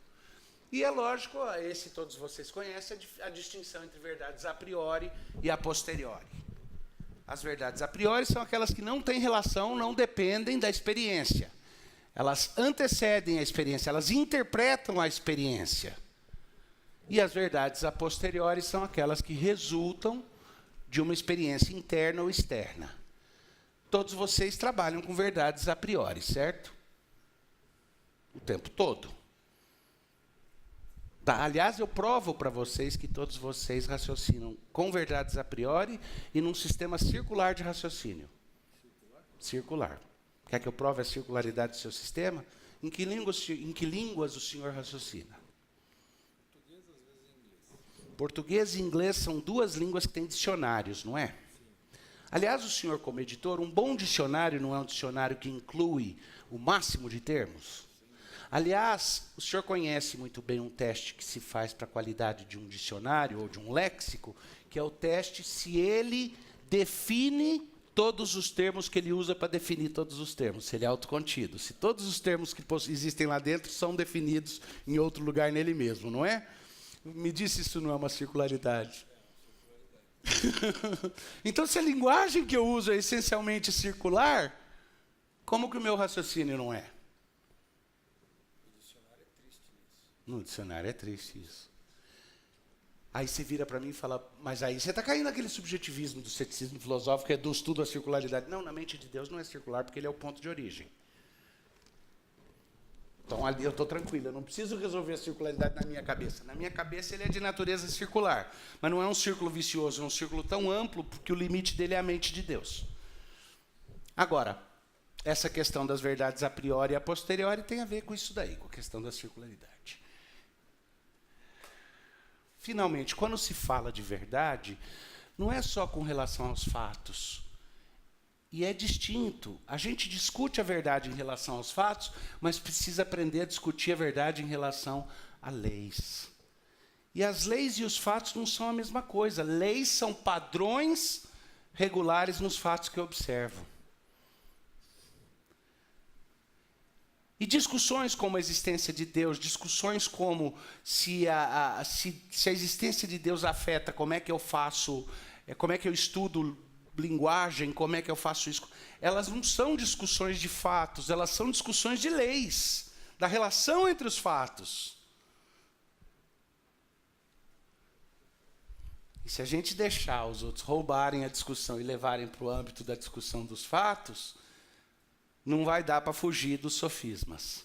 Eles vão aparecer e vão ficar aparecendo. Mas se a gente puxar para o campo certo e disser, não, essa é uma discussão de lei, é uma discussão de regência, é uma discussão dos padrões que se observam nos fatos, aí sim, aí é difícil a gente ser pego ou fisgado. Claro, a questão dos particulares e universais, não vou nem entrar nela, porque ela é uma questão complexa e longa, mas muito bonita, que é a discussão de como é que eu tenho, como é que é a relação dos particulares e dos universais. E, finalmente, a questão das interpretações. Quando se fala de verdade, muitas vezes, o que a gente usa o termo para referir é um complexo de significado. Tá? É uma formulação ou uma proposição quanto a significado. E muitas vezes a gente fala de discutir a verdade e confunde essas diferentes coisas. A verdade dos fatos, a verdade das leis, a verdade das interpretações. Tá?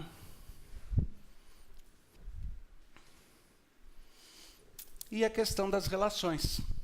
É a questão formal. E muitas vezes quem é técnico na área filosófica reduz a discussão toda para a questão formal.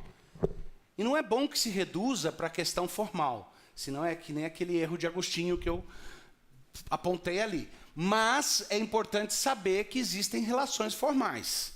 Essas relações existem. Declarar um fato ou lei é sempre interpretar a experiência. Essa é a primeira coisa, é importante saber. Interpretações verdadeiras são declarações de fatos e de leis. As falsas não, mas as verdadeiras são declarações. E as leis são fatos em si e, ao mesmo tempo, descrevem o funcionamento dos fatos. Ela tem um papel duplo, a gente chama de duplo controle. Uma lei é um fato em si se ela descreve de forma verdadeira a relação dos fatos. Então, num sentido, ela é descritiva, no outro, ela passa a ser não normativa no sentido preditivo para o futuro, mas normativa porque ela em si passa a ter característica de um fato, ela pode ser declarada como fato ou como lei. Então, a Bíblia fala, o bater da manteiga, o bater do leite produz manteiga e o espremer do nariz produz sangue. Eu, quando criança, adorava trocar. Toda vez que meus pais perguntavam se eu sabia de cor, se eu lembrava do versículo de Provérbios, eu falava, o espremer do nariz produz manteiga e o bater do leite sangue. Eu achava o máximo fazer essa troca. Essas são declarações de leis, né? Mas elas se tornam declarações de fato. Agora, deixa eu perguntar um negócio. E isso é uma questão que na filosofia foi muito importante durante o período do iluminismo, porque deu o ideal que muitos dos nossos colegas aqui na universidade ainda labutam, dentro dos seus trabalhos científicos, dentro desse ideal. A gente chamava isso do ideal laplaciano, de Laplace. Tá? Laplace propunha o seguinte, se eu só, num momento só, pudesse saber o movimento e a localização de todas as de todos os átomos do universo, ele não estava usando átomo no sentido técnico, ele estava usando as partículas essenciais das quais o mundo é composto. Se eu souber o movimento e o lugar onde cada uma está num dado momento, e eu tivesse uma mente capaz de comportar todo esse conhecimento, então, para esse ser, todo o passado e o futuro se descortinaria a uma só vez diante dos seus olhos. A mente laplaciana é o pressuposto de que o conhecimento essencial da matéria que compõe o mundo, onde ela está, em que direção ela está movendo, me daria o conhecimento de todos os fatos. É interessante isso, que esse sempre foi a demanda, é o mito, e até a razão do problema do Menon, lá do diálogo do Platão, é dizer que conhecer uma coisa requer uma base no conhecimento de todas as coisas. Que ou você sabe tudo ou você não sabe nada. Que filosoficamente você só pode ter certeza de um fato se souber todos os outros fatos. Aí você fala para mim, você está exagerando, Davi. Não, não é. Quando a esposa da gente vira e fala, você me acha bonita? A gente vira e fala, você é a mulher mais bonita do universo. Aí ela fala, mas é uma grande mentira. Como é que você sabe? Você conhece todas? Eu conheço poucas. Agora, já pensou a gente virar para a esposa? Eu sou bonita. Olha, você é uma das mulheres mais bonitas que tem aqui nesse quarteirão. Por quê? Porque para poder dizer com certeza que ela seria a mais bonita de todas as mulheres do mundo, eu teria que conhecer todas as mulheres do mundo. Certo? Então, olha que crueldade de maquininha.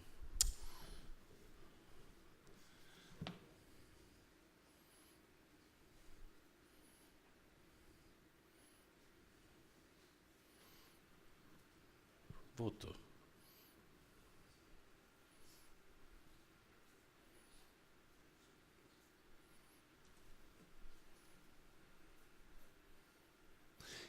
Se você soubesse todos os fatos verdadeiros, você entenderia também todas as leis e todas as proposições ao mesmo tempo. Deus sabe todos os fatos, todas as leis, todas as proposições, porque Ele diz, fui eu que fiz. Mas nós nunca vamos saber. E o nosso conhecimento vai sempre ser uma tentativa de tatear atrás de Deus para entender o que Ele queria dizer com aquilo. Todo o processo epistemológico, do ponto de vista de uma epistemologia cristã, é uma tentativa de seguir os pensamentos de Deus após Ele. É uma tentativa de dizer, Deus, me mostra como é que o Senhor fez isso daqui. Revela para mim o que o Senhor queria dizer com isso. Me mostra o que o Senhor estava querendo fazer com isso. E às vezes é até difícil, né? Às vezes eu fico pedindo para Deus me explicar algumas coisas porque eu não consigo entender ou não quero aceitar. Mas Ele gentilmente vai e explica por que Ele fez as coisas do jeito que fez.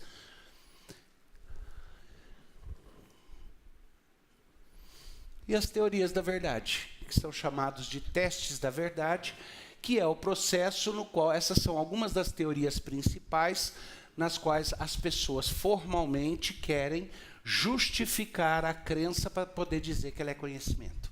Fazer aquela distinção entre o mero preconceito, a mera opinião e o verdadeiro conhecimento. Ou seja, isso está na essência do que nós fazemos, tá? É a definição do que é ciência. Isso daí é ciência ou é misticismo? O pessoal vai dizer, não. Você tem que ter alguns testes para saber se uma crença está epistemizada ou não, se uma teoria está comprovada ou não. Se isso é só um achismo ou se você constatou, de fato, isso como fato. E os testes mais comuns, isso tudo é desenvolvimento que eu já passei para vocês dos últimos 40 anos, 30 anos, isso daí é o processo todo da suposta morte da epistemologia, eu trato disso num artigo, é só ler ali, que na verdade foi o colapso do fundacionalismo, vários de vocês acompanharam até esse processo acontecendo. Então, o que acontece? Hoje a gente identifica algumas teorias principais. Ninguém aqui chegou e disse, vamos criar uma teoria epistemológica? Não. Pessoas param e fazem meta-epistemologia. Eles analisam como é que os outros... Quais são as teorias implícitas no método de teste que tal pessoa criou, no método que tal pessoa criou? Quais são os pressupostos, de forma bem kantiana, quais são as pré-condições para uma pessoa estar fazendo as afirmações teóricas que ela está fazendo? É um raciocínio transcendental de voltar atrás e perguntar quais são as pré-condições. Nesse sentido, as teorias mais comuns são, em primeiro lugar, a teoria da correspondência. É quando o teste da verdade é se ela corresponde com a realidade. Tem um grande problema no teste da correspondência. Tá? A gente assume que ela é natural, que ela é normal, mas tem um grande problema com o teste da correspondência. É porque, muitas vezes, correspondência e coerência sozinhos não me garantem realidade. Matrix é um conceito clássico. Matrix é o que eles colocam em questionamento lá. Você tem correspondência, você tem adequação, você tem tudo isso daí, mas é fake. Porque tem uma outra mente por trás pregando uma peça. Então, essa é a grande questão. Coerência, a ideia se harmoniza com o todo do sistema de verdades. A questão pragmática, a ideia funciona na realidade humana. Pode não ser verdade, mas funciona assim, que é reduzir, então, a questão da verdade à heurística. Isso daí me faz lembrar, quando eu era menininho, e eu estava naquela fase do perguntar, mãe, como é que isso funciona? Como é que isso funciona? Mãe, como é que o carro funciona? Mãe, como é que o ferro funciona? Como é que isso funciona? E um dia eu virei para minha mãe e falei assim, mãe, afinal de contas, são as explicações que fazem as coisas funcionarem? Interessante, né? Na cabeça de uma criança, eu estava perguntando se uma explicação heurística era uma relação causal. Eu estava confundindo as duas coisas. E aí, então, muitas vezes a questão pragmática funciona assim, então é verdade. A teoria da verdade antiteísta sempre vai ser... Note que eu não coloquei ateísta, eu coloquei antiteísta. Por quê? É uma questão de pressuposto. Esse é o grupo de professores cristãos. A gente olha a Bíblia fala que nós estamos numa batalha contra sofismas. Batalha pressupõe inimizade. Agora, a inimizade não é contra pessoas. Não estou saindo no Mackenzie para brigar com quem pensa diferente de mim. Eu quero brigar com os sofismas que estão enganando e escravizando pessoas por aí. Não com pessoas, mas com sofismas. Com ideias. Mas elas são ideias antiteístas.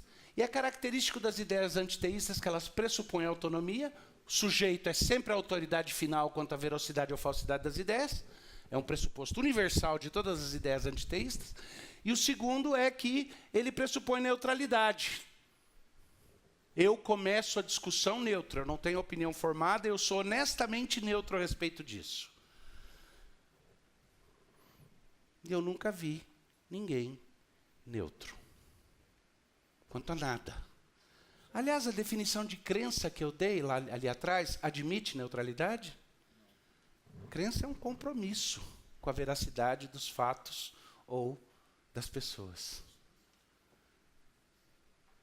Então eu posso me aproximar de Cristo assim, eu não sei se o Senhor existe ou não, sou neutro a respeito disso? Ou eu me aproximo de Cristo e digo, o Senhor não deve ser real? Ou eu me aproximo de Cristo e digo, o senhor deve ser real. Ou eu me aproximo dele e digo, eu quero fugir da sua realidade, mas estou disposto a abrir o coração. Ou eu digo para ele, estou fechado para ti, meu Senhor. Então não é tão cômico quando alguém diz sou ateu, graças a Deus.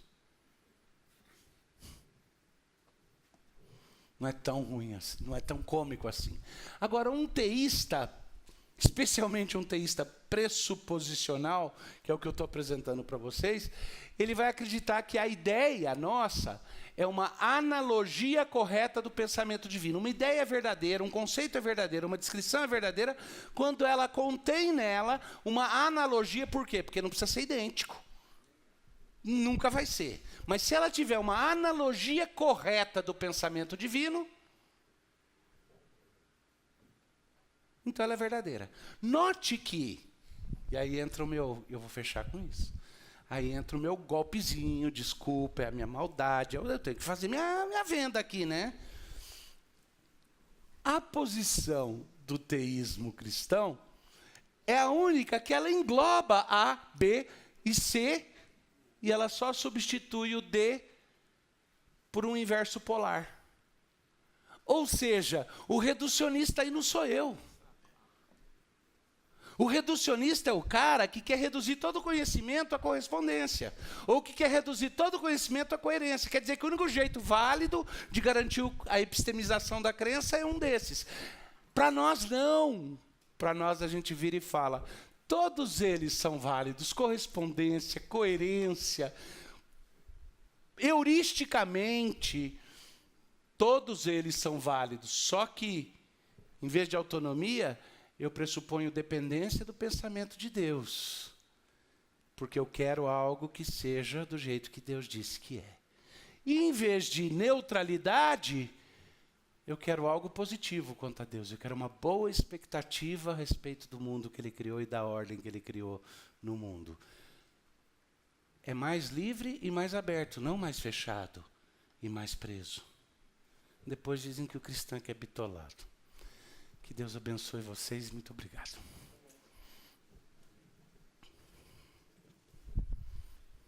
Muito obrigado, doutor Davi, por essa aula de teoria do conhecimento, né? Imagino que para quem não é da área também, pôde aí, né, consumir essa aula de forma muito didática, principalmente. Muito obrigado mesmo.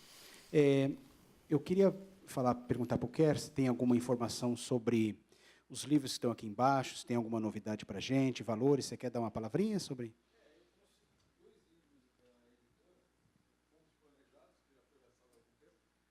E o que nós estamos lançando essa semana, que é a Caixa Preta de Darwin.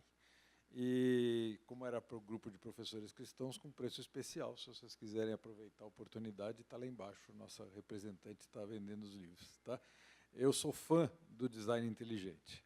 Como o doutor Davi falou, ele não exclui as outras teorias, ele inclui todas. É só uma visão mais ampla e mais global do que acontece na natureza. Os outros excluem. Então, basta falar que pode ter tido um designer, alguém que projetou aquilo lá, que outras linhas de pensamento ficam arrepiadas. E o design inteligente não exclui os outros. Então, quando a gente chega numa explicação que o pessoal quer fazer crer que aquilo aconteceu por acaso, e está claro que não aconteceu por acaso, então a gente fala, olha, a sua explicação não explica, a nossa explica. Isso aí não aconteceu por acaso, não tem jeito de acontecer por acaso, e só pode ter acontecido se alguém planejou que fosse assim.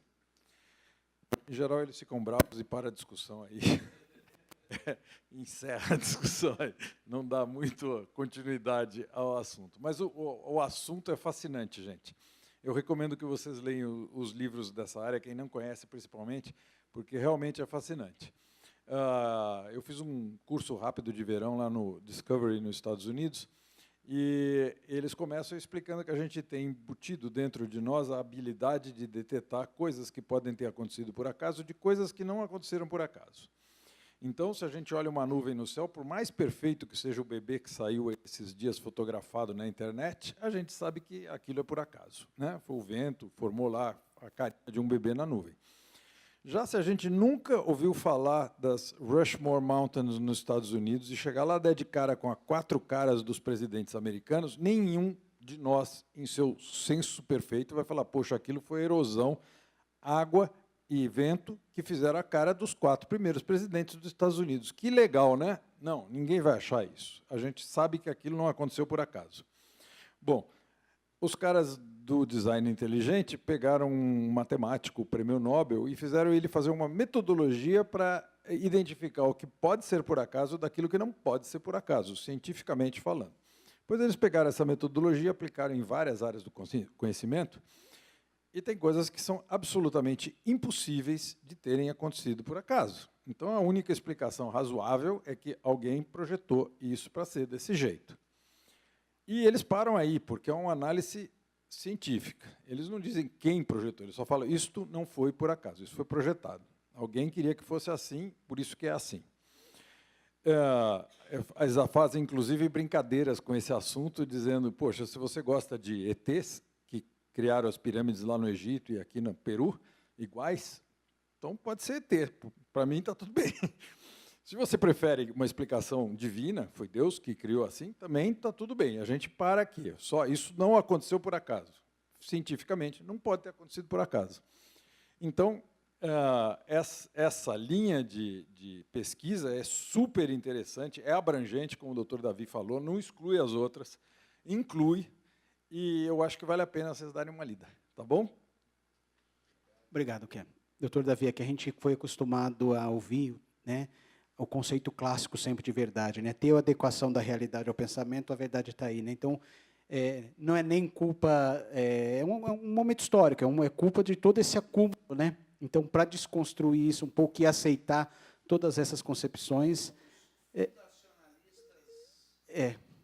viciados. Então, não tem jeito. Mas nós somos privilegiados, né? Privilegiados porque temos uma instituição que nos dá esse apoio, nos dá esse espaço, né, para louvar a Deus, para ouvir a palavra de Deus e para ter uma aula de filosofia. Então, para terminar, vamos terminar de forma diferente, gostaria que todo mundo ficasse de pé.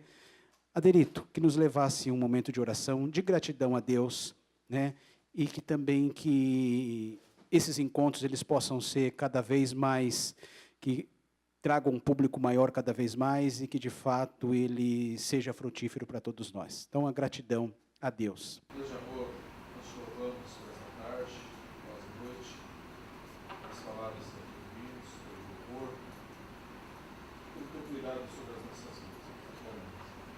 Nós suplicamos que tu alargues o nosso entendimento para compreender coisas tão profundas, para que nós possamos, ó Deus, anular sofismas, ó Pai, que tem conduzido tantas pessoas, ó Deus, ao inferno. Dá-nos, ó Deus, a tua sabedoria, Senhor, e que dela, ó Deus, não nos apartemos nunca em nossas vidas. Cuida, Senhor Deus, desta universidade, dos seus dirigentes, de todos nós, Deus, professores e funcionários. Também cuida, Senhor Deus, em especial da vida do reverendo Davi, que tem, ó Deus, trazido tantos ensinamentos ao longo desses anos, ó Pai. Amém.